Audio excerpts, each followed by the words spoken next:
Welcome back to your favourite channel Adda 24/7 9th and 10th में हूं शिप्रा तिवारी। बहुत बहुत स्वागत है मेरे प्यारे बच्चों। कैसे हैं आप सब लोग? टनाटन एकदम शानदार जबरदस्त जिंदाबाद हैं। सो आज की कहानी जो मुझे सुनानी आप सुनेंगे अपनी सिर्फ अपनी आपकी ही अपनी प्यारी मैडम से जिनका नाम है शिप्रा तिवारी। बहुत बहुत स्वागत है। सो आज हम लोग पढ़ना शुरू कर रहे हैं सेक्सुअल रिप्रोडक्शन। और आज बेटा जी जो हम टॉपिक पढ़ने वाले हैं वो थोड़ा सा क्लिष्ट है, पर तुम्हें नहीं डरना है। क्यों नहीं डरना है? क्योंकि ये टॉपिक आपको नहीं पता होगा, पर मैं ऑलरेडी आप लोगों को एक्सप्लेन कर चुकी हूं। पता है कौन सा टॉपिक? डीएनए कॉपी मैकेनिज्म में। तो बच्चों ये लेक्चर अगर आप समझना चाहते हो तो वो लेक्चर आपको देखना है, डीएनए कॉपी मैकेनिज्म वाला। ठीक है, प्लेलिस्ट पूरी मेंटेन्ड है, आप बढ़िया तरीके से तीनों चैप्टर्स के लेक्चर देख सकते हैं। मैम ने बहुत ही प्रॉपर बनाए हैं लेक्चर्स, बिल्कुल भी बहुत डिटेल में, क्योंकि बनाने के लिए तो भैया तुम्हें डॉक्टर बनाने तक का पढ़ा सकती हूँ, पर जरूरत नहीं है। ये पढ़ने के बाद आप अपना कोई भी एनटीएससी जैसा एग्जामिनेशन भी क्वालिफाई कर सकते हैं। तो मैं हूं आपका वन स्टॉप सोल्यूशन। डॉक्टर बनना है मैम के पास आओ, एनटीएससी निकालना है मैम के पास आओ, केवीपी निकालना है मैम के पास आओ, तो कहीं की भी बायोलॉजी पढ़नी है मैम के पास आओ। Ma'am is the one stop solution जो सब पढ़ाती है। इसीलिए मैं हर क्लास को पढ़ाना पसंद करती हूँ कि कोई भी बच्चा जो मेरे से जुड़ा है ना, चाहे किसी भी क्लास का है, चाहे 8th का है, 9th का है, 10th का है, वो सारा बच्चा जो है बचपन से ही मेरे से पढ़ ले, ताकि उसको कभी भी बायोलॉजी में कोई समस्या नहीं हो। बच्चों आज का टॉपिक बहुत ही ट्रिमेंडस मार्वलस स्पेक्टेकुलर टॉपिक है। और इस टॉपिक में हम लोग क्या बात करने वाले हैं बच्चों? इस टॉपिक में हम लोग बात करने वाले हैं why sexual mode of reproduction. क्यों चाहिए है? एसेक्सुअल से काम क्यों नहीं चल सकता हमारा? बोलो जरा सा, क्यों होता है ऐसा? एसेक्सुअल से काम क्यों? अब तुम खुद सोचो यार। मान लो शिप्रा मैम यहाँ से चल रही है, ठीक है, मान लो यहाँ पे खड़ी है यार, थोड़ा चेयर इधर रख दें। मान लो शिप्रा मैम यहाँ से चल रही है, हेलो हाय सोड़िए जय माता दी बोलिए। धीरे से शिप्रा मैम के बाजू से एक बर्ड निकलने लगा। शिप्रा मैम की फोटो तक पहुंची और अचानक से बाजू से इतनी बड़ी शिप्रा मैम उनकी कमर से अटैच हो गई। थोड़ा और इधर से आई तो पता चला 2 शिप्रा मैम कर रही है। और हेलो एवरीवन, कैसे आप सब लोग? हे भगवान, कैसा हो ऐसा? ऐसे में तो भैया जी ऐसा होगा कि आपके एक ही लेक्चर में आपको 5-5 6-6 शिप्रा मैम दिखने लगेगी। क्लियर? और ये सारी शिप्रा मैम का फोटो एकदम आइडेंटिकल होगा। तब तुम बोलोगे अरे भैया ओरिजिनल वाली कौन सी है? हुआ कंफ्यूजन। तो एसेक्सुअल रिप्रोडक्शन जनरली हम लोग इसलिए नहीं करते क्योंकि इसमें आपको वेरिएशन नहीं दिखाई देता, कोई बदलाव नहीं दिखाई देता। क्यों नहीं दिखाई देता? क्योंकि इसमें आप हमेशा एक ही पेरेंट को लेते हो। अब शिप्रा मैम है, उन्हीं की बॉडी से शिप्रा मैम जैसे दूसरी बॉडी खड़ी हो जाए तो तुम बदलाव पता लगा पाओगे? नहीं।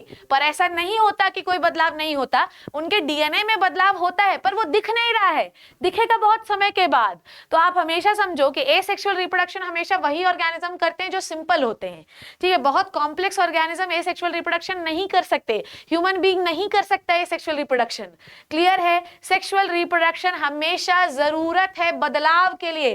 परिवर्तन ही प्रकृति का नियम है राजा। जो व्यक्ति बदलाव नहीं करता, प्रकृति उसे सत्यानाश कर देती है। और अगर आप बदलाव चाहते हैं तो सेक्सुअल मोड ऑफ रिप्रोडक्शन करना जरूरी है, नहीं तो एक समय ऐसा आएगा कि वो स्पीशीज एक्सटेंट हो जाएगी, अर्थ से खत्म हो जाएगी। अभी अपन लोगों ने नमीबिया से बुलवाए हैं ना चीते। क्यों बुलवाए हैं चीते? समझा तुम लोगों ने कभी? क्योंकि चीतों के ब्रीड करने के लिए इंडिया में एनवायरमेंट ही नहीं बचा। अब बेचारे चीते ब्रीड ही नहीं करेंगे, सेक्सुअल रिप्रोडक्शन ही नहीं करेंगे, तो नए बच्चे कैसे पैदा होंगे? अब ऐसा तो है नहीं कि चीते के बाजू से एक बर्ड बने और नया चीता बन जाए, ऐसा तो हो नहीं सकता। तो जब चीता सेक्सुअल रिप्रोडक्शन करेगा ही नहीं तो नया चीता बन ही नहीं रहा था। इंडिया में चीते ही नहीं बचे थे तो हम लोगों ने बाहर से बोरो किए। हो सकता है कि एक समय ऐसा है कि ह्यूमन बीइंग के सेक्सुअल रिप्रोडक्शन के लिए एनवायरमेंट ना बचे और बाहर से हम लोगों को दूसरे देशों से ह्यूमन बीइंग्स बुलवाने पड़े, ऐसा भी हो सकता है भैया। तो sexual reproduction is very very essential for the continuity of life and for the changes.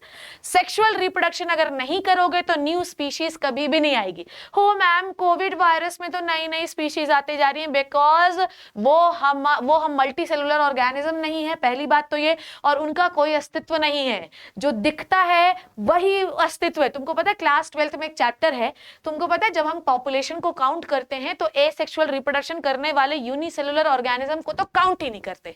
जिनको तुम पॉपुलेशन में काउंट नहीं कर रहे हो, तो अगर उनमें कोई बदलाव हो जाएगा तो तुम उनको कंसीडर करते हो क्या? नहीं करोगे। इवन अगर वो बदल के तुम्हें इन्फेक्शन करने लगे ना तो तुम दवाई जरूर खाने लगोगे उनको मारने के लिए। पर अगर ह्यूमन में बदलाव नहीं होगा तो नई स्पीशीज कभी नहीं आएगी और धीरे धीरे अर्थ का समापन हो जाएगा। तो हमेशा सेक्सुअल रिप्रोडक्शन करने से बदलाव होते हैं। और ये बदलाव की वजह से, ये बदलाव धीरे धीरे धीरे धीरे धीरे, ये बदलाव होते होते होते होते, छोटे छोटे बदलाव होते होते, कलेक्ट होते होते एक समय ऐसा आता है कि एक नई स्पीशीज का जन्म हो जाता है। दैट इज वाई लोग कहते हैं कि शादी करने के बाद, लोग तो भैया आजकल का तो ऐसा है कि पहले दादी नानी तो कहती थी हाय राम तेरा वंश कैसे चलेगा, चल एक लड़का पैदा कर ले, है ना, वो लोग इसलिए कहते थे। पर आपको साइंटिफिक रीजन पता होना चाहिए कि we are doing the sexual reproduction ताकि हमारी डायनेस्टी कंटिन्यू रहे, पहला रीजन। दूसरा, सेक्सुअल रिप्रोडक्शन करने से हर बार जो नेक्स्ट वाली जनरेशन बनती है वो पहली वाली से स्मार्ट होती है। मतलब अगर तुम मेरा लेक्चर देख रहे हो ना तो तुम मेरे से थोड़े से स्मार्ट हो गए। अब जरूरी नहीं है पढ़ने में हो गए, चोरी चकारी डकैती खून खराबा किसी में भी हो सकते हो, ठीक है। इट्स ऑल अबाउट कि तुमको किस में इंटरेस्ट है, ठीक है। तो हमेशा इंटेलिजेंट होती। क्यों होता है ऐसा? क्योंकि हमेशा आप लोगों को पढ़ाया है मैंने डीएनए कॉपी में कि 2 प्रकार का डीएनए मिक्स हो रहा है, और जब 2 प्रकार का डीएनए मिक्स होता है तो 2 प्रकार का डीएनए मिक्स होगा तो नया डीएनए बनेगा। और डीएनए क्या बनाता है? प्रोटीन। भैया डीएनए ही तुम्हारा मिक्स हो गया तो प्रोटीन भी कैसा बनेगा? मिक्सचर वाला बनेगा। अब तुम्हारी बॉडी में जब मिक्सचर वाला प्रोटीन एक्सप्रेस होगा तो तुम ना तो एग्जैक्टली मम्मी की तरह ना एग्जैक्टली पापा की तरह, तुम तो उनका हाइब्रिड हो गए हो। तो ये क्या हुआ? वेरिएशन ही है ना। जब आप 2 डिफरेंट कैरेक्टर ले रहे हो, 2 डिफरेंट सेक्सेस ले रहे हो, 2 डिफरेंट टाइप ऑफ गैमीट ले रहे हो, तो जब उनके बीच में फ्यूजन होगा तो भाई तुम्हारा एक मेल गैमीट है, एक फीमेल गैमीट है, टोटल स्ट्रक्चर में अलग है। क्रोमोसोम के भले 23 क्रोमोसोम दोनों के पास हैं पर उनके कैरेक्टर अलग है। भैया पापा के बाल घुंघराले हैं, मम्मी के बाल स्ट्रेट है, पापा के बाल काले हैं, मम्मी के बाल भूरे हैं, पापा की आंखें नीली है, मम्मी की आंखें भूरी हैं।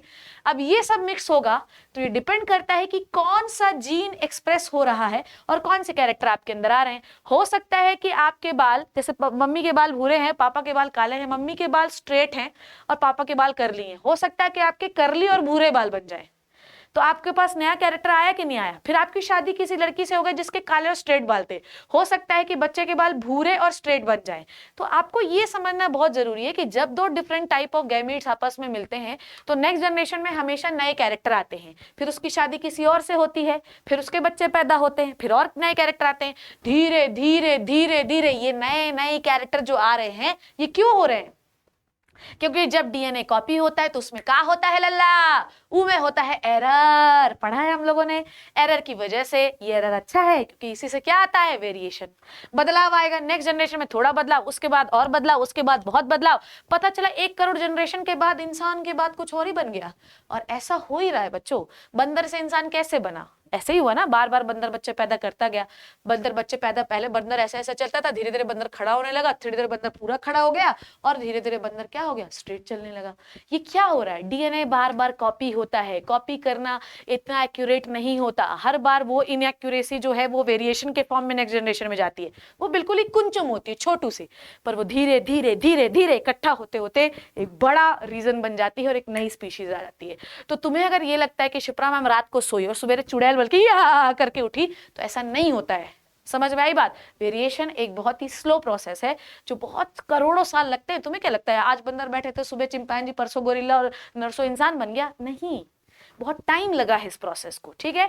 आज हम लोगों को ये सीखना है कि सेक्सुअल रिप्रोडक्शन हमें क्यों करना चाहिए, ठीक है, और सेक्सुअल रिप्रोडक्शन से क्या फायदे होंगे। ओके, सेक्सुअल रिप्रोडक्शन में क्या होता है बताओ? इसमें हम 2 प्रकार के गैमीट्स का फ्यूजन करते हैं। गैमीट क्या होते हैं पहले ये समझना है। ये है हमारी कुक्कू, ठीक है, ये हमारी कुक्कू है, ठीक है, और ये हमारा है काका, काके दी जान, ठीक है। ऑब्वियसली लड़के को थोड़ा दुखी बना देते हैं, लड़की शोषण कर रही है इसके, मेरे लिए चॉकलेट नहीं लाए वैलेंटाइंस डे में, चलो। तो ये है कुक्कू, ओके, कुक्कू, और ये है काके, ठीक है, काके, ओके।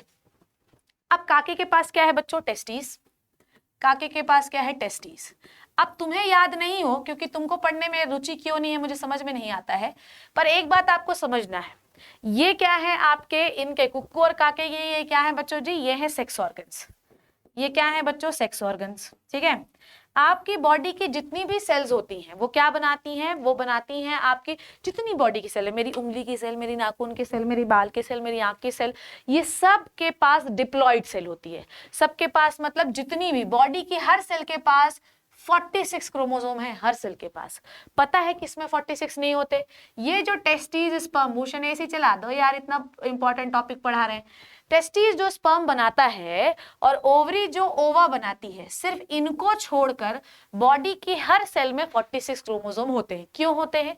ये इसलिए होते हैं क्योंकि स्पर्म में होते हैं 23 क्रोमोसोम और ओवा में होते हैं 23 क्रोमोसोम। फिर इन दोनों के बीच में होता है मेल मिलाप, मतलब फर्टिलाइजेशन, और फर्टिलाइजेशन से हमको एक सेल मिलेगी जिसका नाम है जाइगोट, और ये बन गई आपकी 46 सेल। तो अगर आपसे पूछा जाए कि बॉडी की पहली डिप्लॉयड सेल कौन सी है, पहली 46 सेल कौन सी है, तो तुम जाके गैमीट पे जो है तो उचक के टिक मत कर देना। पहली जो डिप्लॉयड सेल है बेटा जी वो जाइगोट होती है। अब इस जाइगोट में होगा माइटोसिस डिवीजन। बेटा ये मैं सब पढ़ा चुकी हूँ। शिप्रा मैम जब पढ़ाती है तो बहुत सोच समझ के पढ़ाती है। क्या सोच समझ के पढ़ाती हो मैम? सोच समझ के मैं ये पढ़ाती हूँ कि मुझे पता है कि जब हम सेक्सुअल रिप्रोडक्शन पढ़ेंगे तो ये सब आएगा। आज का लेक्चर अगर तुमने डीएनए कॉपी का लेक्चर बढ़िया तरीके से लगाया है, भगवान की सौगंध, आज तो तुम्हें बिल्कुल ऐसा लगेगा कि मैडम ये तो हमको आता है मैडम, कोई वो बात नहीं है। तुम्हें वो लेक्चर लगाना बहुत जरूरी है, तब तुमको ये सब समझ में आएगा। तो आपके बॉडी की पहली डिप्लॉयड सेल, डिप्लॉयड मतलब जिसमें डबल सेट ऑफ क्रोमोसोम, एक मम्मी का एक पापा का, तो ये कौन सा डिवीजन करेंगे? माइटोसिस। अब बेटा पिछले लेक्चर्स में आपको जाना पड़ेगा, माइटोसिस कौन सा डिवीजन होता है? माइटोसिस होता है इक्वेशनल डिवीजन। माइटोसिस कौन सा डिवीजन है बच्चों? माइटोसिस है equational division. Clear? Which division is mitosis? Is mitosis एक इक्वेशनल डिवीजन है। इक्वेशनल डिवीजन का मतलब ये है कि अगर आपकी 46, 2n मतलब 46, तो इससे दो सेल बनेंगी और दोनों के पास 46 क्रोमोसोम ही होगा। 2n का मतलब 46, ठीक है, डिप्लॉयड। क्लियर? तो माइटोसिस कैसा डिवीजन होता है? इक्वेशनल डिवीजन होता है। अगर आपकी सेल के पास 23 क्रोमोसोम है तो उससे दो सेल बनेंगी 23 वाली ही। अगर आपकी सेल के पास 46 क्रोमोसोम है तो उससे दो सेल बनेंगी वो भी 46 वाली ही। क्लियर है? अब माइटोसिस से बॉडी की सेल बनना शुरू हुई जिनके पास 46 क्रोमोसोम ही था। सबके पास 46, सबके पास 46। इस तरीके से बॉडी में आपकी पूरी बॉडी का फॉर्मेशन हुआ। तो आपकी पूरी बॉडी में 46 क्रोमोसोम पाए जाते हैं। ठीक है? आपकी बॉडी में सिर्फ और सिर्फ बेटा जी गैमीट्स जो होते हैं, ओवा और स्पर्म, ये क्या है राजा मेरे आंखों के तारों? ये है गैमीट। गैमीट्स को छोड़कर आपकी बॉडी में हर जगह 46 क्रोमोसोम होते हैं। और गैमीट कौन से डिवीजन से बनता है? गैमीट बनता है मियोसिस से। आज के लेक्चर में इसको एक बार और रिवाइज करेंगे, मियोसिस क्या होता है। तो गैमीट बनाने के लिए मियोसिस, बाकी हर जगह सिर्फ कौन सा? माइटोसिस। क्लियर है? मियोसिस में क्रोमोसोम का नंबर आधा हो जाता है, पढ़ेंगे इसके बारे में। ठीक है? तो याद रखिए सेक्सुअल रिप्रोडक्शन को हम क्या कहते हैं? जिसमें हमेशा नया इंडिविजुअल बने।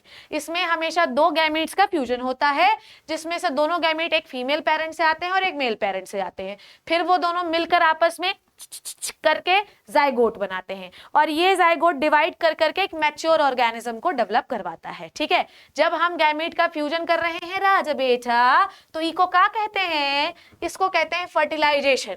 फर्टिलाइजेशन से बनता है जाइगोट। जाइगोट में 46 क्रोमोसोम होते हैं और इस जाइगोट में कौन सा डिवीजन होगा? इस जाइगोट में होगा माइटोसिस, और माइटोसिस से एम्ब्रियो, एम्ब्रियो से बेबी, और बेबी को बड़ा बेस पसंद है, बेबी बन जाएगा, फिर डिलीवरी हो जाएगी। ठीक है? और मेरे घर आई एक नन्ही परी वाला हाल हो जाएगा। ठीक है?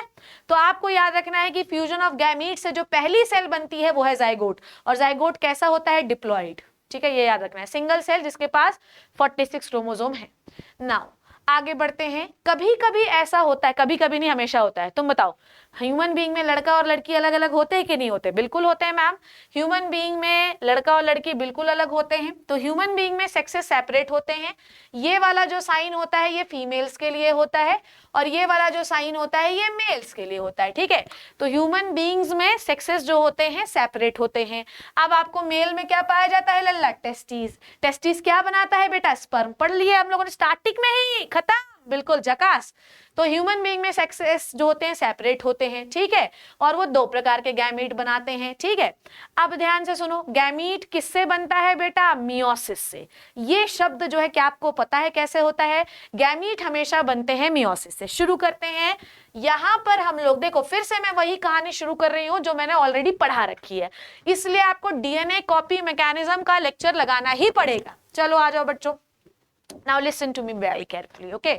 यहां पर तुम बना लो स्पर्म और यहां पे बना लो ओवा। ठीक है? ठीक है? अब देखो, स्पर्म के पास बॉडी की हर सेल डिप्लॉइड होती है कि नहीं होती?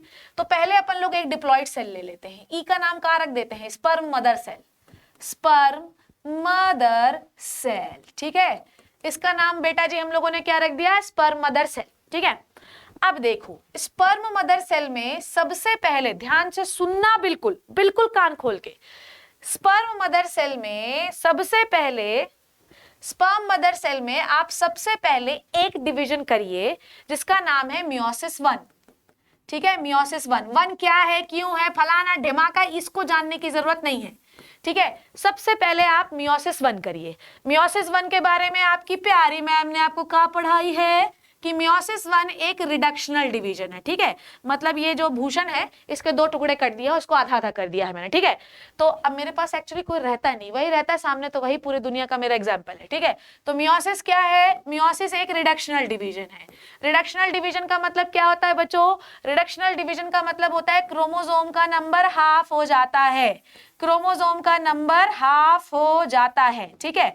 तो अगर मान लो स्पर्म मदर सेल के पास 46 क्रोमोसोम थे, तो मियोसिस के बाद अगर मान लो, ऑब्वियसली एक के बाद 2 ही सेल बनती है, एक सेल ये बन गई और एक सेल ये बन गई, ठीक है।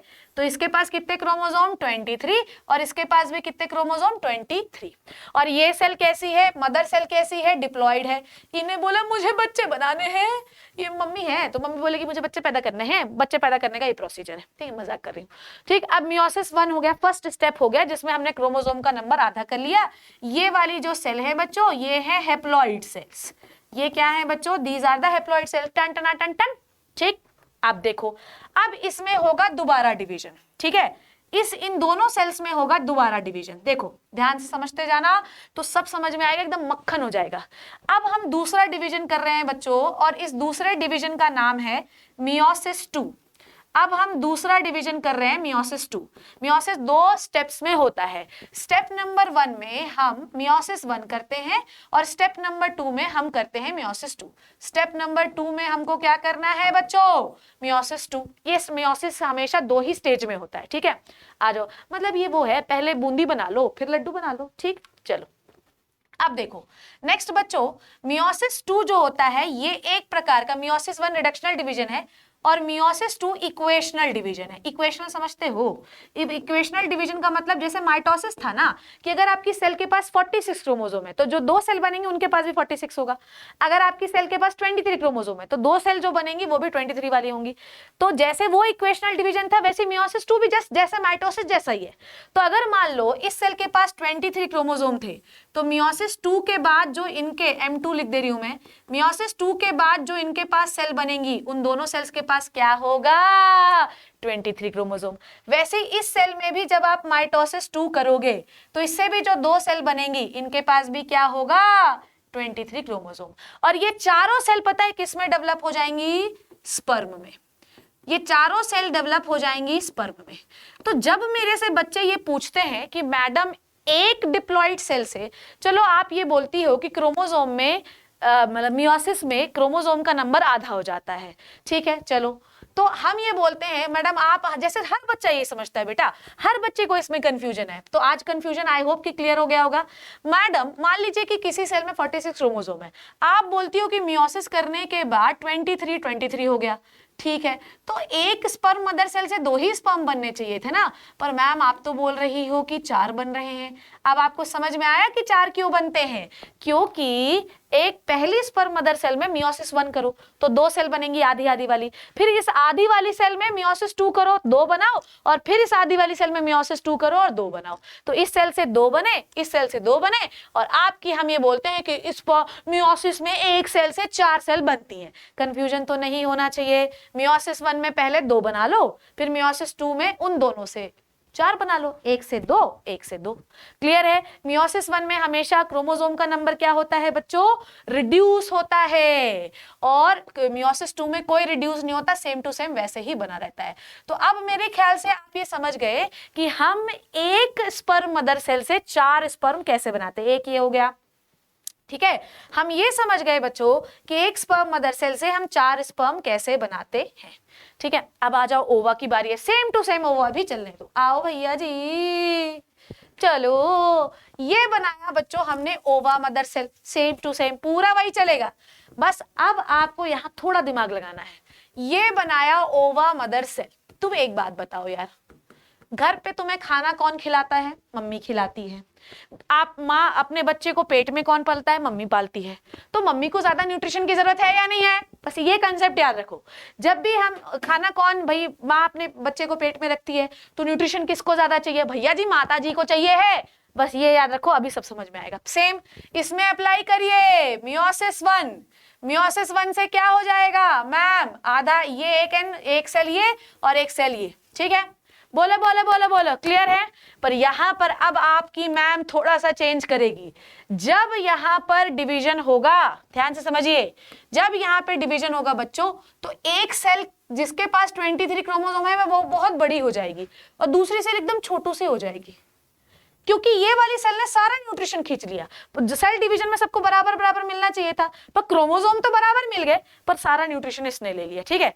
अब ये क्योंकि छोटी है तो बेचारी मर जाएगी, ठीक है? बोलो, अब इसमें तो मियोसिस 2 अप्लाई ही नहीं हो सकता। अब मियोसिस 2 किस में अप्लाई होगा? इसमें। मियोसिस 2 इसमें अप्लाई होगा। जब मियोसिस 2 इसमें अप्लाई होगा तो सेम वही, इसमें एक बड़ी बन जाएगी और एक छोटू से बन जाएगी। ये किसी काम की नहीं, बचाइए। अब ये बची तो यही आपका क्या है बच्चों? ओवा। तो जब आपसे कोई ये पूछे कि आप ओवा मदर सेल में जब मियोसिस करते हैं तो सिर्फ एक ही ओवा क्यों बनता है? क्यों बनता है एक ही ओवा? आपका एक ही ओवा इसलिए बनता है क्योंकि मियोसिस 1 के दौरान 2 सेल बनती है, एक बड़ी बन जाती है, एक छोटी। छोटी वाली किसी काम की नहीं, क्योंकि बड़ी वाली ने उसका सारा खाना पीना खा लिया। अब इस बड़ी वाली में मियोसिस 2 करोगे। मियोसिस 2 क्या होता है? बराबर बराबर डिवीजन। तो इसके पास भी 23 क्रोमोसोम आए, इसके पास भी, पर सेम वही हो गया। ये छोटी बन गई, ये बड़ी, छोटी वाली खत्म हो गई, बड़ी वाली अब बन चुकी है ओवा। तो जब हम ओवा गैमीट बनाते हैं तो हम करते हैं बेटा जी मियोसिस। और जब हम स्पर्म बनाते हैं तो भी हम करते हैं मियोसिस। पहले मियोसिस 1 फिर मियोसिस 2। पर आपकी स्पर्म मदर सेल से 4 स्पर्म बनते हैं और ओवा मदर सेल से सिर्फ एक ही ओवा बनता है, क्योंकि ये दोनों जगह पे मर गई। क्लियर है इतनी कंसेप्ट और नॉट क्लियर? ठीक है, इसका स्क्रीनशॉट ले लो बढ़िया तरीके से। समझ में आ गया है कि नहीं आया है? बहुत ही आसान चीज। 46 को 2 23 फिर एक 23 के 2 23 फिर दूसरे 23 के 2 23, ये 4 सेल बनी, चारों किस में कन्वर्ट हो जाएंगे? स्पर्म में। फिर आ जाओ ओवा में, एक 46 क्रोमोसोम की 2 23, एक मोटी एक पतली, पतली मर गई बची मोटी, मोटी से क्या बनाओ? 2 सेल, दोनों में 23 होंगे, एक मोटी एक पतली, मोटी वाली किस में कन्वर्ट हो गई? ओवा में, पतली वाली मर गई। समझ गए? ठीक है, ये तरीके होते हैं, होता थोड़ा थोड़ा और डिटेल में है। क्लियर है बच्चों? आ जाओ, अब अपन बात करते हैं आगे। ठीक, नाउ देखो, तो हमेशा ये याद रखना है कि जब गैमीट होता है तो गैमीट कैसा होता है? हैप्लॉइड। मतलब गैमीट में कभी भी डिप्लॉइड क्रोमोसोम्स नहीं हो सकते, 23 ही होगा। मतलब जो भी है, मान लीजिए प्लांट का गैमीट है तो अगर हर प्लांट की सेल में 16 क्रोमोसोम है तो गैमीट में कितने होंगे? 8। और ये ना बोर्ड्स का बड़ा पॉपुलर सवाल है यार, बोर्ड्स का तो बहुत पॉपुलर है, ठीक है? और हमेशा याद रखिए कि जब जाइगोट कैसा होता है, जाइगोट में कैसा होता है? जाइगोट में होता है डिप्लॉइड, 8 और 8 16, ठीक है? और जाइगोट्स फिर डिवाइड होता है और क्या बनाता है? ऑर्गेनिज्म। अब होता ऐसा है कि ह्यूमन बीइंग्स में तो मेल और फीमेल बेटा जी अलग अलग ही हैं। ह्यूमन बीइंग में हम क्या समझते हैं कि मेल और फीमेल तो अलग अलग हैं, तो इन्हें हम कहते हैं यूनिसेक्सुअल। पर कुछ फ्लावर्स होते हैं, कुछ जानवर ऐसे होते हैं जिनके में मेल और फीमेल एक ही बॉडी में होते हैं। इस टर्म को हम कहते हैं बाइसेक्सुअल या हर्माफ्रोडाइट। हर्मा को कुछ और मत सुन लेना, ठीक है ना? तुम्हारे कान बहुत तेज बजते हैं तो कुछ और मत सुनते जाना। बाइसेक्सुअल, इसको कैसे याद रखोगे बता देती हूँ मैं, ठीक है? ला ला ला ला ला ला ला ला, ठीक है? चलो आ जाओ, देखो यूनिडी, ठीक, अच्छा ठीक है, ये रहने दो, तुम्हारे ऊपर का कंसेप्ट है, ठीक है? आ जाओ, समझ गए? तो यूनिसेक्सुअल मतलब एक सेक्स एक बॉडी में। ह्यूमन बीइंग्स कैसे होते हैं? यूनिसेक्सुअल, मेल अलग फीमेल अलग। बहुत सारे फ्लावर ऐसे होते हैं जो अलग अलग होते हैं, नहीं होते क्या? देखो ये वाला फ्लावर मैम ने बनाया है ना, देखो इसमें सिर्फ मेल है, इसमें क्या है? सिर्फ फीमेल है। तो ये कौन सा फ्लावर है? यूनिसेक्सुअल। पर ये कैसा फ्लावर है? बाइसेक्सुअल, मेल और फीमेल एक ही फ्लावर में। यहाँ पे देखो मेल फ्लावर सिर्फ एंथर है, ठीक है? यहाँ पे ये फीमेल फ्लावर, ये कैसे फ्लावर है? यूनिसेक्सुअल। ह्यूमन बीइंग्स भी कैसा? यूनिसेक्सुअल। पर बहुत सारे जानवर ऐसे होते हैं जिनमें सेक्सेस एक ही बॉडी में पाए जाते हैं, ठीक है? तो जैसे कि फ्लैटफॉर्म्स एक ही बॉडी में पाया जाता है, ठीक है?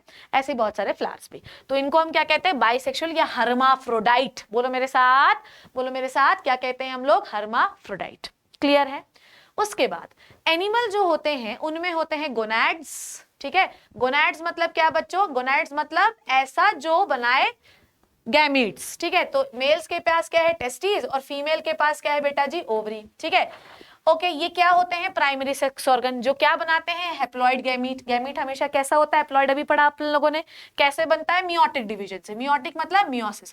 पूरा बेटा क्या तुम पढ़ोगे? कहां जाओगे? यूट्यूब में इतना भयंकर कंसेप्ट किसी ने नहीं पढ़ा इस टॉपिक में, and it is the extremely important topic, extremely important, ठीक है। टेस्टिस क्या बनाता है? स्पर्म। ओवरी क्या बनाती है? एग, ठीक है। समझ में आ गई बात? और मैंने आपको ये भी बता दिया कि ये कैसे बनते हैं, ठीक है। आ जाओ बच्चों, नेक्स्ट बात करते हैं। नेक्स्ट इज, अब देखो, स्पर्म रेडी कर लिया, ओवर रेडी कर लिया, अब बारी आ रही है फर्टिलाइजेशन की। अब बारी आ रही है फर्टिलाइजेशन की। हमें भी पता मैडम फर्टिलाइजेशन से जाइगोट बनेगा, पर अभी आपने फर्टिलाइजेशन का प्रोसेस ढंग से देखा नहीं है। क्यों जरूरत है सेक्सुअल मोड ऑफ रिप्रोडक्शन की? देखो ध्यान से। फर्टिलाइजेशन में दो प्रकार का फर्टिलाइजेशन होता है बच्चों। एक होता है एक्सटर्नल फर्टिलाइजेशन राजा, और दूसरा होता है इंटरनल फर्टिलाइजेशन। एक्सटर्नल फर्टिलाइजेशन का मतलब जैसे कि जो फ्रॉग्स होते हैं generally they do the external fertilisation. Example बताओ, फ्रॉग। तो बच्चों मैंने फ्रॉग की कहानी सुनाती हूँ, तुमको पता फ्रॉग क्या कहते हैं? एक मेंढकी होती है, एक मेंढक होता है।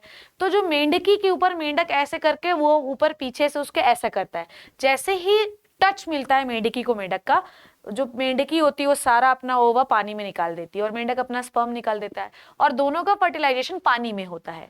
ऐसा फर्टिलाइजेशन कहलाता है एक्सटर्नल ऐसा फर्टिलाइजेशन बेटा जी क्या कहलाता है? ऐसा फर्टिलाइजेशन कहलाता है एक्सटर्नल फर्टिलाइजेशन, जो जनरली मेंढकों में पाया जाता है। उसके बाद हम लोग आते हैं इंटरनल फर्टिलाइजेशन। इंटरनल फर्टिलाइजेशन का बेहतरीन एग्जाम्पल कौन है? Human being. ह्यूमन बीइंग के पास कॉपुलेटरी ऑर्गन होता है जिसे हम कहते हैं मेल पेनिस। मेल पेनिस के थ्रू जो होता है स्पर्म फीमेल बॉडी में इंजेक्ट कर दिया जाता है, फिर फीमेल बॉडी अपना ओवा निकालती है और दोनों के बीच में, स्पर्म एंड ओवा के बीच में फर्टिलाइजेशन होता है। तो फीमेल बॉडी के अंदर हो रहा है ना, रिप्रोडक्टिव ट्रैक के अंदर हो रहा है ना, तो इसे हम कहते हैं इंटरनल फर्टिलाइजेशन। पानी में हो रहा है तो एक्सटर्नल फर्टिलाइजेशन, ठीक है। अब हम लोगों ने ये देखो यहाँ पे बात कर रहा है किसकी मदद से? Copulatory organ. कॉपुलेशन का मतलब होता है the insertion of male penis into the female vagina to release the sperm. तो कॉपुलेटरी ऑर्गन कौन सा है हमारे बॉडी में? Male penis into the male, ठीक है। आगे हम बात करते हैं, जब भी हम सेक्सुअल रिप्रोडक्शन की बात कर रहे हैं तो हमेशा सेक्सुअल रिप्रोडक्शन के बहुत ज्यादा फायदे होते हैं। कुछ फायदे तो मैंने आपको स्टार्टिंग में ही गिनवा दिए। तो advantages of the sexual reproduction over the asexual, क्या क्या फायदे हैं? सेक्सुअल रिप्रोडक्शन में हमेशा गैमीट का फ्यूजन होता है। गैमीट हमेशा मेल और फीमेल से आते हैं। गैमीट के फ्यूजन की वजह से हमेशा कैरेक्टर्स में डाइवर्सिटी दिखती है। भैया फीमेल अलग टाइप की दिख रही है, मेल अलग टाइप का दिख रहा है। जैसे मान लो यहाँ पर हम लोग, जैसे ये क्रोमोसोम है, मान लो कि ये है मम्मी का क्रोमोसोम, ये है पापा का क्रोमोसोम, ठीक है। दोनों का फ्यूजन हुआ तो देखो आपके पास, देखो मान लो 23 क्रोमोसोम है, ये है 23 क्रोमोसोम। इन दोनों के बीच में क्या हो रहा है? क्रॉस हो रहा है। क्या हो रहा है? क्रॉसिंग ओवर कहते हैं इसको। अब आपके पास देखो, आपके पास बने 46 क्रोमोसोम ही, पर कैसे हो गए? ग्रीन के पास नीला, नीले के पास ग्रीन। तो बेसिकली जब हम फर्टिलाइजेशन करते हैं तो हम क्रोमोसोम को मिक्स करते हैं। मिक्स करने से हमेशा नए टाइप के क्रोमोसोम बनते हैं और ये नए टाइप के क्रोमोसोम आपको नए कैरेक्टर देते हैं। हम लोग याद करो डीएनए कॉपी मैकेनिज्म में हमने क्या पढ़ा था कि डीएनए से क्या बनाते हो? प्रोटीन। अब आपका जब डीएनए मिक्स हो गया तो आपकी बॉडी में नए टाइप का प्रोटीन बनेगा। तो बेटा जी आपकी बॉडी में नए टाइप का प्रोटीन बनेगा तो आप दिखोगे भी तो अलग टाइप का। जो भी दिखता है बॉडी में वो सब प्रोटीन है, ये याद रखना, ठीक है। गैमीट फॉर्मेशन हमेशा गोनैड्स के अंदर होता है। डिप्लॉयड ऑर्गेनिज्म, ये सब मैं आपको पढ़ा चुकी हूं, इसमें कुछ भी आपको दिमाग नहीं लगाना है। गैमीट कहां बनता है? गोनैड के अंदर बनता है, ठीक है। और हम जो ऑर्गेनिज्म है कैसे हैं? डिप्लॉयड। हर सेल कैसी होती है? डिप्लॉयड। पर जो गैमीट होते हैं वो कैसे होते हैं? हैप्लॉयड। और कैसे बनते हैं? गैमीट मदर सेल से, स्पर्म मदर सेल एंड ओवा मदर सेल, ठीक है। एक डिप्लॉयड मदर सेल से कितने गैमीट बनते हैं? 4 डॉटर सेल बनती हैं, और हर डॉटर सेल क्या होती है? गैमीट बनाने लगती है। 4 सेल बनी थी, चारों सेल स्पर्म बनाई थी कि नहीं बनाई थी, ठीक है। अब याद रखिए, this division involves the copy of DNA as well as cellular apparatus. अब आपको यही समझना है बच्चों, मेरी बात, 2n क्रोमोसोम है, समझना बात को। 2n मतलब 46 क्रोमोसोम है। अब सब लोग मेरी बात कान खोलकर सुनेंगे।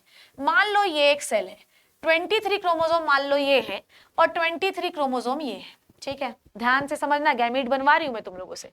अब सबसे पहले 23 क्रोमोसोम मान लो ये सब पढ़ा चुकी हूं मैं, और 23 क्रोमोसोम ये है, ठीक है। अब ये मान लो इस सेल का माइटोकॉन्ड्रिया है, ठीक है, मैं एग्जाम्पल पढ़ा रही हूँ। सेकेंड स्टेज में यहां से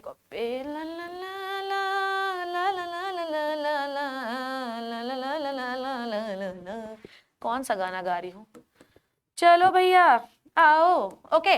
अब इस सेल में देखना क्या होगा, आप अपने, ये क्रोमोसोम है, क्रोमोसोम में डीएनए होता है, सबसे पहले क्रोमोसोम जो है वो अपना डीएनए का कंटेंट डबल करेगा। ये अभी भी 23 क्रोमोसोम है, बट इसमें डीएनए का कंटेंट क्या हो गया है, डीएनए डबल हो गया है। इस डीएनए डबलिंग को हम क्या कहते हैं, डीएनए कॉपी हो गया है। क्लियर, इस वाले क्रोमोसोम का भी डीएनए क्या हो गया है, डबल हो गया है। समझ रहे हो बात को, विनोद का हो रहा है। उसके बाद यहां पर आपको ये समझना है कि यहां पर आपका माइटोकॉन्ड्रिया भी कॉपी होगा। फिर हम लोग कौन सा डिवीजन करते हैं बच्चों, हम करते हैं, बताओ, हम करते हैं मियोसिस 1। हम कौन सा डिवीजन करते हैं राजा बेटा, हम करते हैं मियोसिस 1। मियोसिस 1 से 2 सेल बनाई थी हम लोगों ने, दोनों हैप्लॉइड थी, तो ये हो गया एक सेल और ये हो गई दूसरी सेल, पर अभी भी डीएनए का कंटेंट क्या है, डबल। पर अब ये कितना क्रोमोसोम 23 है, ये भी 23 है, पर डीएनए का कंटेंट क्या है, डबल। ये भी 23 क्रोमोसोम आ गया इधर, 23 क्रोमोसोम इधर आ गया, पर डीएनए का कंटेंट क्या है, डबल है अभी भी। और एक माइटोकॉन्ड्रिया इधर आ गया और एक माइटोकॉन्ड्रिया इधर आ गया, ठीक है, समझ रहे हो। अब देखो, अब इसका हम कौन सा डिवीजन अप्लाई करते हैं, इसमें हम अप्लाई करते हैं मियोसिस 2। इसमें हम करते हैं बेटा जी मियोसिस 2, करते हैं मियोसिस 2, बोलो। जब हम मियोसिस 2 करेंगे तो ये बीच में से ऐसा कट जाएगा, ठीक है, और साथ ही साथ जब कटेगा तो यहां पर एक और माइटोकॉन्ड्रिया बनेगा। तो बेटा जी एक सेल ये बनेगी, व्हाइट कलर, ठीक है। एक सेल बेटा जी कौन सी बनेगी, एक सेल बनेगी ये, जिसमें एक ये क्रोमोसोम, बीच में से फाड़ा इसको, फिर एक बनी ये, बीच में से फाड़ा इसको, बीच में से इसको फाड़िए, एक सेल बनी ये और माइटोकॉन्ड्रिया भी सबके पास क्या जाएगा, ये। क्लियर है, बोलो, समझ में आई बात, बोलो।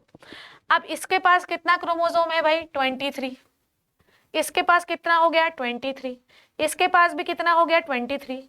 इसके पास भी कितना हो गया, 23। और ये अब क्या बना लेंगे, स्पर्म। ये एक स्पर्म बना लिया, ये दूसरा स्पर्म बना लिया, ये तीसरा स्पर्म बना लिया और ये चौथा स्पर्म बना लिया। समझ गए तुम। अब मान लो, ध्यान से सुनो, मान लो कि तुम गैमीट नहीं बनाते, सोचो, तो हमारे पास मान लीजिए इफ व्हाट हैपेंड, ठीक है, if we do not form gamete. मान लो कि अगर हम गैमीट नहीं बनाते तो क्या होता राजा, बताओ।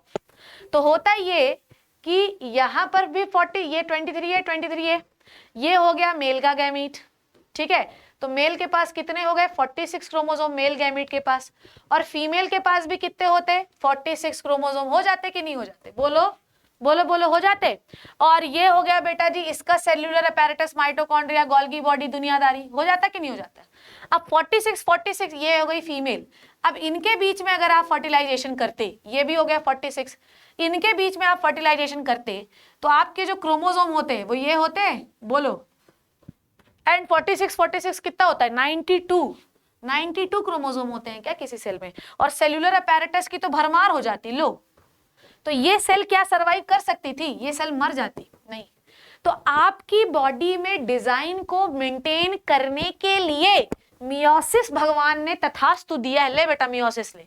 मियोसिस के फलस्वरूप आपके गैमीट हमेशा कैसे बन जाते हैं, हैप्लॉइड, और फिर ये गैमीट जाके ओवा से फ्यूज हो जाते हैं और फिर से एक डिप्लॉइड सेल बन जाती है। तो आपकी बॉडी में प्लॉइडी को मेंटेन करने के लिए, मतलब क्रोमोसोम को मेंटेन करने के लिए हमें गैमीट बनाना है। समझ में आई बात। क्योंकि अगर आप गैमीट नहीं बनाओगे तो 92 क्रोमोसोम हो जाएंगे एक सेल में, सेलुलर अपैरेटस भी 4 गुना हो जाएगा। बेटा ऐसी सेल सर्वाइव ही नहीं कर सकती। ठीक है। दूसरी बात, जब आप अपना डीएनए कॉपी कर रहे हो मेरे प्यारे बच्चों लल्लो, तो आपको अपना सेल्यूलर अपैरेटस भी कॉपी करना होगा। आपने इसको बीच में से फाड़ा, अब इसके पास माइटोकॉन्ड्रिया नहीं पहुंचेगा तो ये मर नहीं जाएगी।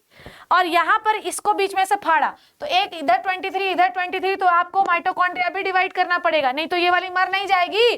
तो जब आप क्रोमोसोम को या डीएनए को कॉपी कर रहे हैं, chromosome is nothing, it chromosome DNA ही है, ठीक है। डीएनए को हम एक शेप दे देते हैं, ओके। तो जब आप क्रोमोसोम कॉपी कर रहे हैं तो डीएनए कॉपी करिएगा, नहीं तो सेल काम नहीं कर पाएगी। सब एनसीईआरटी पढ़ना, एनसीईआरटी, ठीक है। Now there is a stage, ठीक है, in nuclear division where the crossing over of the chromosome takes place. समझ में आई बात? जैसे अब यहां पर मैं आपको समझाना चाहती हूं, देखो देखो, ये मान लो किसका क्रोमोसोम है? पप्पा, ठीक है। ये मान लो किसका क्रोमोसोम है? मम्मा, ठीक है। अब हम ये बोल रहे हैं इन दोनों क्रोमोसोम में मिक्सिंग हुई, ठीक है। मान लो कि ये 23 ये हो गए, 23 ये हो गए, ठीक। इन दोनों के बीच में होगा क्रॉसिंग ओवर, दोनों एक दूसरे से गले मिलेंगे, आइए गले मिलिए शर्मा जी, आहा। जब ये दोनों क्रोमोसोम जो है कॉपी हुए, देखो देखो देखो, जब ये दोनों क्रोमोसोम क्या हुए? गले मिले, तो देखो नीले वाले के पास लाल वाला आ गया, लाल वाले के पास नीले आ गया। तो अब ये जो 46 क्रोमोसोम बच्चे के अंदर जाएंगे, ये बिल्कुल फ्रेश टाइप के हैं कि नहीं है? दोनों की मिक्सिंग है कि नहीं है? तो क्रॉसिंग ओवर की वजह से क्रोमोसोम मिक्स हो जाते हैं और न्यू प्रकार के क्रोमोसोम बच्चे के जाइगोट में जाते हैं। अब नए प्रकार के क्रोमोसोम नए प्रकार का प्रोटीन बनाएंगे, तो बच्चा माँ बाप की तरह तो दिखेगा, क्योंकि अल्टीमेटली प्रोडक्ट तो तुम उन्हीं के हो, पर थोड़ा सा डिफरेंस आ जाएगा। क्यों? क्योंकि आपने क्रोमोसोम के आर्म्स को चेंज कर लिया है, ठीक है। This is very very important step, जिसकी वजह से क्रोमोसोम के कॉम्पोजिशन में चेंज आ जाता है। क्लियर है? और यही कारण है बदलाव का। समझ में आई बात? यही कारण है बच्चों किसका? बदलाव का, ठीक है। ये बदल गया तो बच्चे के अंदर ये नए 46 क्रोमोसोम गए। अब ये नए 46 क्रोमोसोम पूरी बॉडी बनाएंगे, पर ना तो ये मम्मी की तरह दिखेगा बच्चों, ना तो ये पापा की तरह, क्योंकि क्रॉसिंग ओवर के दौरान हम लोगों ने डीएनए को चेंज कर दिया है, ठीक है। समझ में आई बात? अब वेरिएशन जब आता है, ध्यान से सुनिए, यही सब मिक्सिंग दोनों 23 क्रोमोसोम को गले मिलने की वजह से नए 46 क्रोमोसोम बनते हैं, ठीक है। अब यही बदलाव का कारण है। वेरिएशन जो होता है क्यों जरूरी है? क्योंकि वेरिएशन की वजह से ही ऑर्गेनिज्म बदलते हुए एनवायरनमेंट में अपने आप को ढाल पाता है। समझ रहे हो बात को? अब मान लो तुमको हमने अलास्का के बर्फ में भेज दिया। अब अगर आपको ये पोलर बियर दिख रहा है, ये ऊंट दिख रहा है, ये कोआला दिख रहा है, तो इनकी बॉडी ने समय के साथ चेंज किया है अपनी बॉडी को, तभी इतने बर्फ में, रेगिस्तान में और जो है अलग अलग जगहों पे रह पाते हैं। ऐसे हम लोग भी हैं भाई। आपने कश्मीरियंस को देखा होगा, गोरे गोरे सुंदर सुंदर रहते हैं ना, लाल गाल वाले। आपने देखा होगा जो यूएस वाले होते हैं बड़े गोरे होते हैं, साउथ वाले जो होते हैं उनका कलर डार्क होता है। ये सब क्या है? हम लोगों ने बदलते हुए एनवायरनमेंट में अपने आप को ढालने के लिए डीएनए में चेंज किया, और ये आपकी इच्छा के अनुसार नहीं हो सकता है, ये समय के साथ होता है और अपने आप होता है। जो लोग वेरिएशन करेंगे वो सरवाइव कर पाएंगे, और जो लोग नहीं करेंगे वो नहीं सरवाइव कर पाएंगे। एसेक्सुअल रिप्रोडक्शन में ये नहीं हो सकता है, क्योंकि एक ही पेरेंट है, क्या चेंज करेगा, ठीक है। और ये वेरिएशन डीएनए कॉपी होने की वजह से होता है, और variation generation to generation, generation to generation, generation to generation जाता है। एक समय ऐसा आता है कि एक नई जनरेशन आ जाती है, ठीक है। नाउ दिस हैपेंस, ये तब हो पाता है जब आप दो डिफरेंट काइंड ऑफ डीएनए को मिलाएंगे, ठीक है। हमेशा एक न्यू वेरिएशन होता है, क्योंकि हर बार जब डीएनए कॉपी होता है तो उसमें कुछ देखो, पहला चेंज क्यों होता है? क्योंकि मिक्स कर रहे हो। पहला चेंज तो डीएनए कॉपी। देखो बेटा, हमेशा हम क्रोमोसोम को जब डबल करते हैं ना, तो कुछ ना कुछ बदलाव आता है। पहला चेंज तो यही हो गया। दूसरा चेंज यहाँ पे होता है जब आप मम्मी पापा के क्रोमोसोम को मिक्स करते हैं, ठीक है। समझ में आ गई बात? 10 two different individual in a population would have distinct pattern of accumulated variation. इसका मतलब यह है कि दो इंडिविजुअल कभी भी एक जैसे इसीलिए नहीं दिखते। आपको पता है इस पूरे दुनिया में जितने लोग हैं वो सब यूनिक कॉम्बिनेशन वाले हैं। अगर लोग बोलते हैं 10 सलमान खान है, हर लोगों के 10 कॉपी होते हैं, ना, का एक यूनिक कॉम्बिनेशन है। हम कहते हैं कि तू उसके जैसा दिख रहा है, हम ये नहीं कहते कि तू वही है। क्लियर है?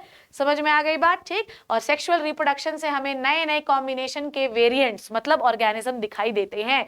कोरोना कितने वेरिएंट दिखाई दिए, हालांकि वो सेक्सुअल रिप्रोडक्शन नहीं करता। ऐसे ही इंसानों कितने वेरिएंट्स नहीं दिखाई, इंसान के नहीं देखते। आपको पता 7 से 8 टाइप के आदि मानव है अपने। समझ में आ गई बात?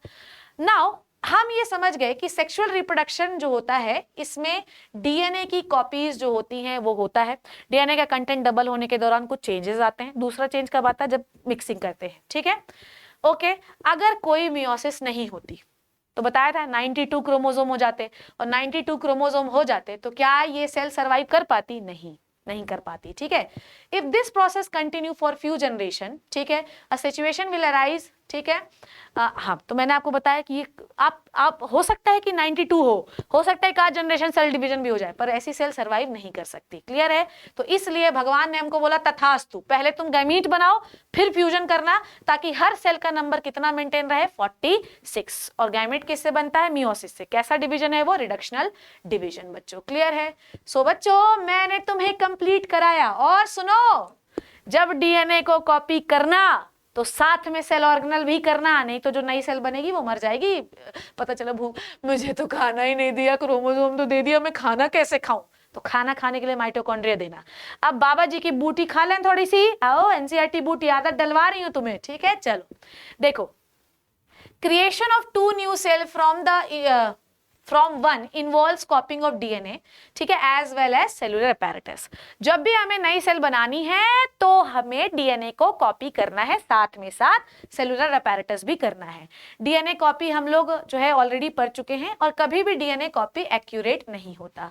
डीएनए कॉपी करने के दौरान थोड़े ना थोड़े एरर और बदलाव आते हैं, और इन्हीं एरर्स की वजह से वेरिएशन आता है। पूरी एनसीईआरटी देखो, मेरे साथ बैठ के पढ़ा करो। ठीक है, हमेशा याद रखना कि हर ऑर्गेनिज्म जो होता है, ठीक है, देखो, every individual organism cannot protected by variation, but in a population variation useful by ensuring survival of species। देखो, पूरी पॉपुलेशन है इतनी सारी, अगर तुम में वेरिएशन हो गया तो तुम्हारे लिए यूजफुल नहीं है।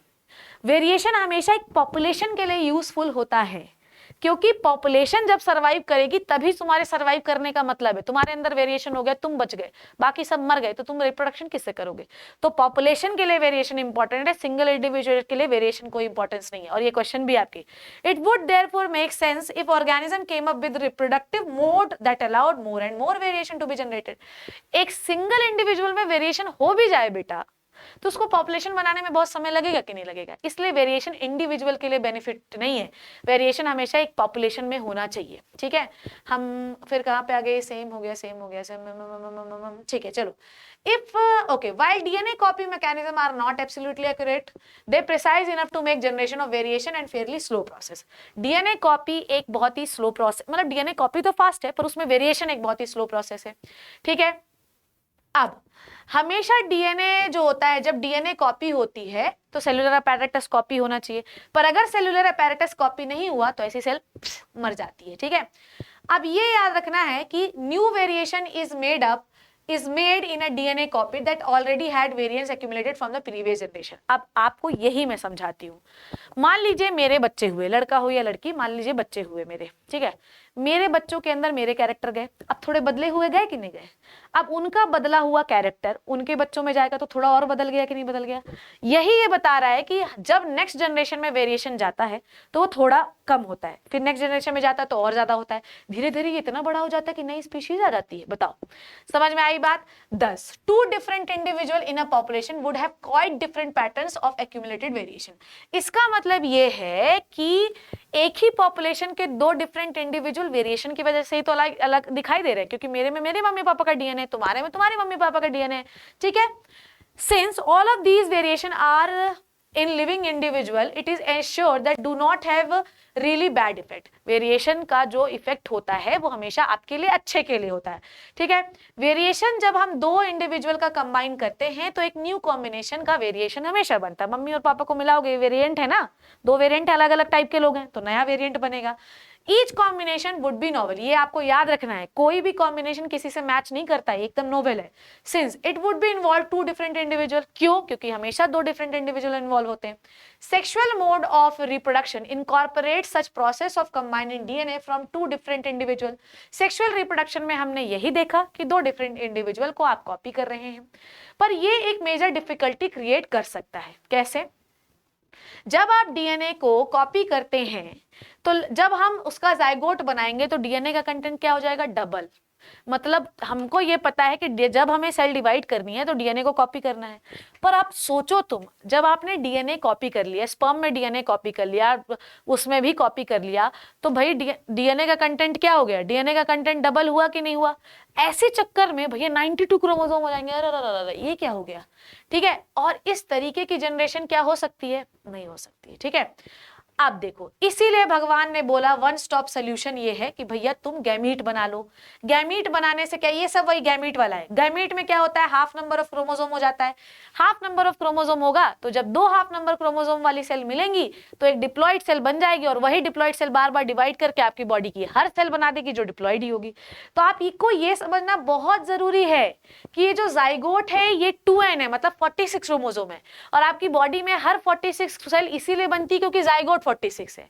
और जाइगोट 46 क्यों है? क्योंकि भगवान ने हमको एक वरदान दिया है कि पहले तुम्हें एक हैप्लॉइड गैमीट बनाना होगा। 2 हैप्लॉइड गैमीट बनेंगे तभी जाइगोट बनेगा, और जब जाइगोट बनेगा तभी पूरी डिप्लॉइड बॉडी बनेगी, नहीं तो फिर भैया काम ही गड़बड़ है।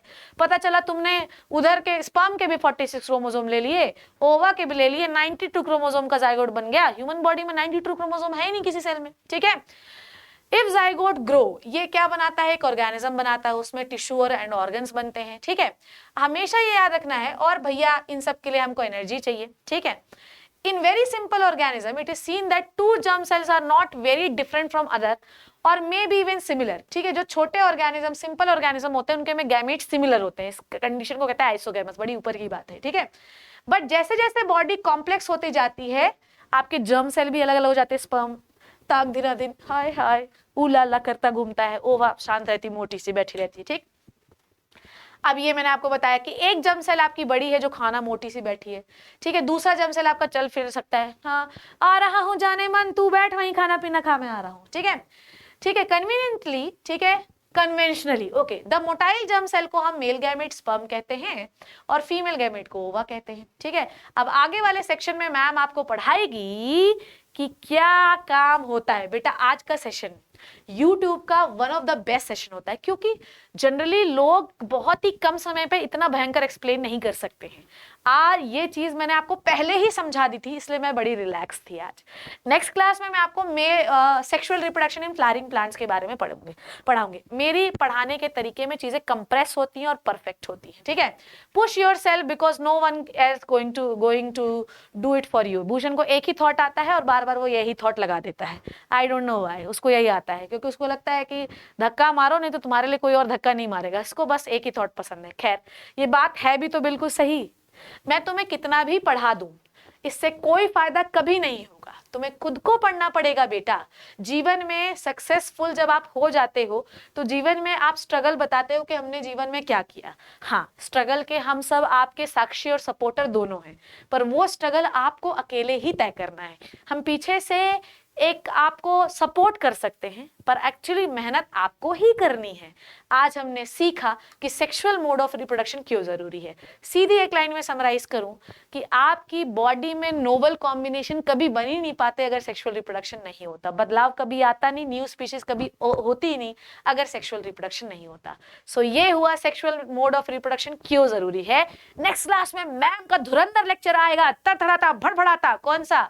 Sexual reproduction in the flowering plants. तब तक मेरे साथ पढ़ते रहिए मजेदार तरीके से। Thank you so much and Tata.